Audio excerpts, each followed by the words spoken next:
نحمده ونصلي ونسلم على رسوله الكريم اما بعد فاعوذ بالله السميع العليم من الشيطان الرجيم بسم الله الرحمن الرحیم۔ اس سے پہلے ہم نے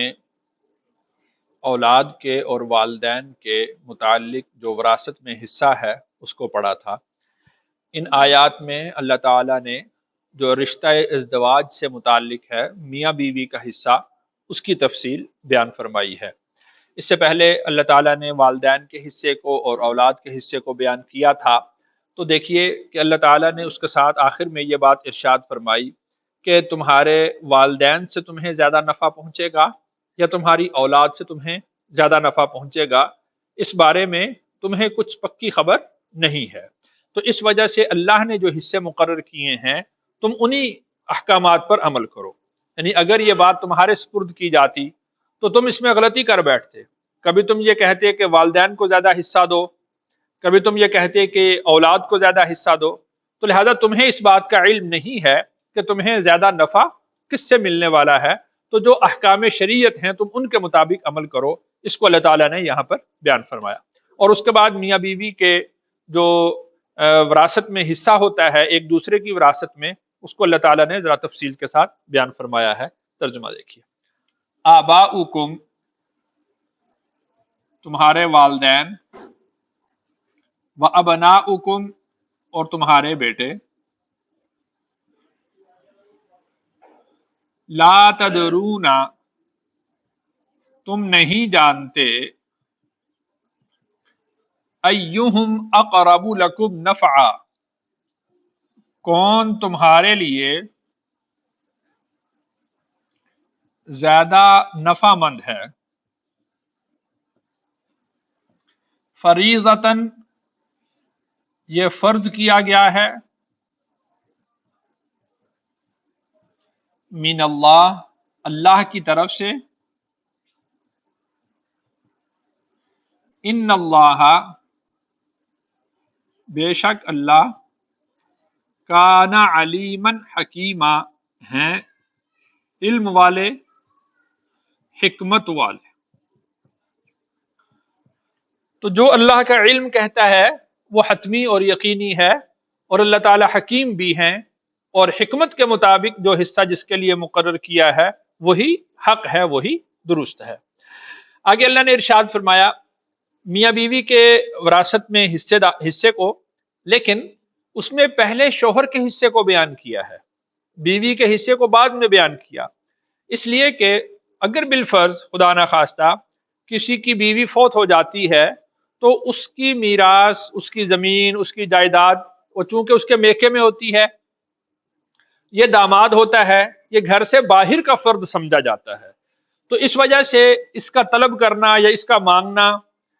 اس کو معیوب سمجھا جاتا ہے کہ یہ زمین کا لالچ رکھ رہا ہے، یہ وراثت کا لالچ رکھتا ہے۔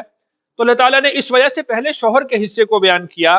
کہ یہ اس کو معیوب نہ سمجھا جائے، بلکہ اس کا پورا پورا حصہ اس کو دیا جائے، اور اس کے بعد پھر اللہ تعالیٰ نے بیوی کے حصے کو بیان فرمایا ہے۔ ترجمہ دیکھیے، وَلَكُمْ اور تمہارے لیے، نصف آدھا ہے، ما ترک ازواجکم جو چھوڑیں تمہاری بیویاں، ان لم یکن اگر نہ ہو، لہن ان کی، ولد اولاد،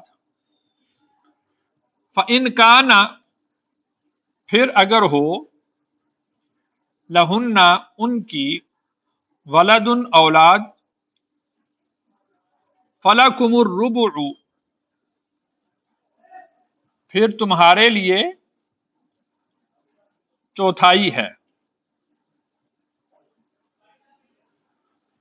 مما ترکنا جو انہوں نے چھوڑا، من سے،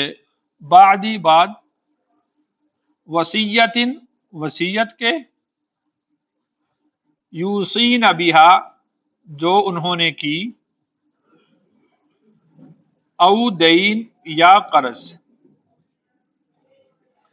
اب یہ شوہر کے حصے کو بیان کر دیا گیا ہے، کہ دیکھیے کہ اگر کسی آدمی کی بیوی فوت ہو جاتی ہے، اب اگر اس کی اولاد ہے یا اولاد نہیں ہے، اگر اس کی اولاد ہے، بھلے وہ اس شوہر سے ہو یا سابقہ کسی شوہر سے ہو، ہر صورت میں کم ہو یا زیادہ ہو،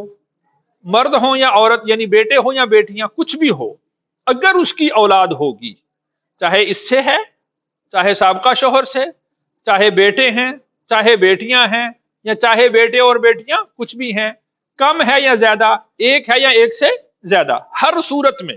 اگر اس عورت کی اولاد ہے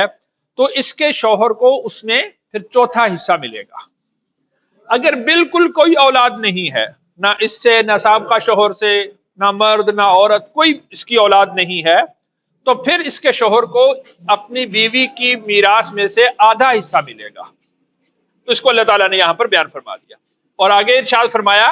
کہ مما ترکنا من بعد وصیۃ یوصین بها او دین، کہ وصیت کے بعد جو انہوں نے کی ہے یا کوئی قرض ہو اس کے بعد، اگر وہ وصیت انہوں نے کی ہے، جیسے کہ کل میں نے عرض کیا تھا، انشاءاللہ آگے تفصیل سے بھی آ جائے گا، کہ جو وصیت کی ہے تو وصیت ایک ثلث میں نافذ ہوتی ہے،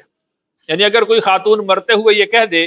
کہ میرا سارا مال وہ اللہ کی راہ میں خرچ کر دینا، یتیموں میں بانٹ دینا، مدرسے کو دے دینا، مسجد کو دے دینا، فلاحی تنظیم کو دے دینا، کسی ہاسپٹل کو دے دینا،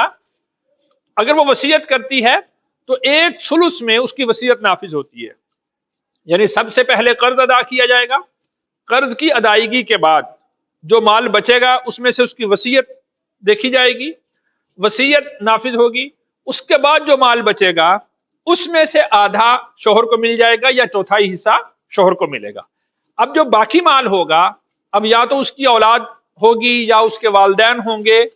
تو جو والدین ہیں، اولاد ہے، بہن بھائی ہیں، وہ جو بھی صورت بنے گی تو اس کے مطابق پھر اس کے باقی ورثاء کے اندر تقسیم ہو جائے گا۔ آگے اللہ نے ارشاد فرمایا وَلَهُنَّ الرُّبُعُ،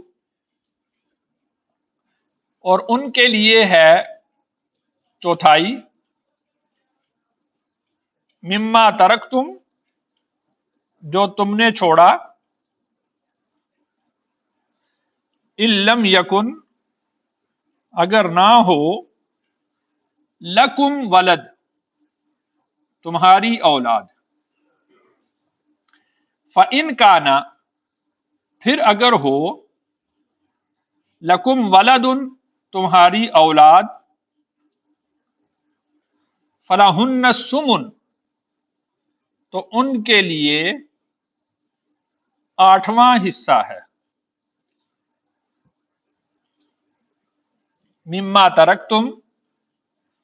جو تم نے چھوڑا، من بعد وصیت، وصیت کے بعد، توصون بہا، جو تم نے کی، او دین، یا قرض۔ اب اس میں بیوی کا حصہ بیان کر دیا کہ اگر کوئی آدمی فوت ہو جاتا ہے، مرد فوت ہو جاتا ہے، اب اگر اس کی اولاد ہوگی یا اولاد نہیں ہوگی، اگر اس کی اولاد ہے، چاہے وہ اس بیوی سے ہے یا کسی سابقہ بیوی سے ہے، وہ ایک بیوی سے ہے یا دو تین چار بیویوں میں سے کسی سے بھی ہو، یعنی اس مرد کی اولاد ہو، بھلے وہ بیٹے ہوں یا بیٹیاں، بھلے وہ دونوں ہوں، اسی بیوی سے ہو یا دوسری کسی اور بیوی سے، اگر مرد کی اولاد ہے تو پھر فلاحن الثمن، ان کو آٹھواں حصہ ملے گا۔ اب اگر ایک بیوی ہے تو ایک کو آٹھواں مل جائے گا، اگر دو ہیں تو آٹھواں حصہ دو حصوں میں تقسیم ہوگا، اگر چار بیویاں ہیں تو وہ آٹھواں حصہ ہی چار حصوں میں تقسیم ہوگا۔ ایسا نہیں ہے کہ سب کو آٹھواں حصہ دیا جائے گا، بلکہ آٹھواں حصہ، مثال کے طور پر 1,00,000 روپیہ ہے، اب اس کے اگر آٹھواں حصہ نکالا جائے تو 12,500 بنتا ہے، تو 12,500 ہی تقسیم ہوگا، یعنی وہ ایک بیوی ہو 12,500 ملے گا، دو ہو تو اس کا آدھا، چار ہو تو ان کا آدھا آدھا، اس طرح سے وہ تقسیم ہو جائے گا۔ فَإِنْ كَانَ لَكُمْ وَلَدٌ فَلَهُنَّ الثُّمُنُ، اور اگر وَلَهُنَّ الرُّبُعُ مِمَّا تَرَكْتُمْ إِن لَّمْ يَكُن لَّكُمْ وَلَدٌ، اگر تمہاری کوئی اولاد نہیں، نہ اس بیوی سے ہے، نہ سابقہ کسی بیوی سے ہے، کسی تمہاری اولاد نہیں ہے، تو پھر ان کے لیے پھر چوتھا حصہ ہے، وَلَهُنَّ الرُّبُعُ، پھر چوتھائی حصہ، یعنی اگر لاکھ روپیہ چھوڑا ہے اس میں سے 25,000، اب وہ اگر ایک بیوی ہے تو 25 اس کو، اور اگر دو ہیں تو ان کے درمیان آدھا، اور اگر تین ہیں یا چار ہیں تو وہ 25,000 ہی تین حصوں میں یا چار حصوں میں تقسیم ہوگا۔ لیکن یہ سارا کا سارا اس وقت ہے من بعد وصیت توصون بها او دین، وصیت کے ادا کرنے کے بعد اور اس کے قرض کے ادا کرنے کے بعد۔ یہاں پر یہ قرض کا مسئلہ سمجھ لیں کہ بسا اوقات یوں ہوتا ہے کہ آدمی کا جو کل ترکہ ہوتا ہے وہ کل ترکہ کو قرض لپیٹ لیتا ہے کہ سارا ہی قرض ادا کرنا ہے، تو سب سے پہلے قرض ادا کیا جائے گا، جو باقی مال بچے گا اس میں سے وصیت ہوگی، اس لیے کہ وصیت تو آدمی اپنی نیکی کے لیے آخرت کے لیے کر رہا ہوتا ہے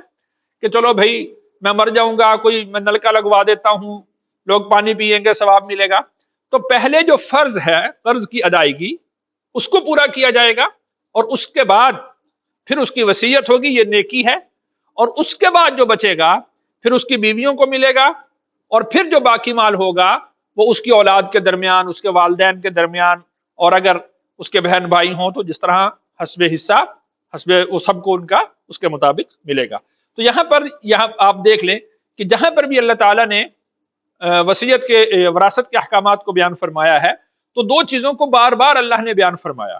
ایک تو وصیت کو اور دوسرا قرض کی ادائیگی کو۔ تو یہاں سے یہ بات سمجھ میں آتی ہے کہ قرض کی ادائیگی کس قدر ضروری ہے۔ اللہ تعالیٰ سے دعا ہے اللہ تعالیٰ مجھے اور آپ کو احکام شریعت پر عمل کرنے کی توفیق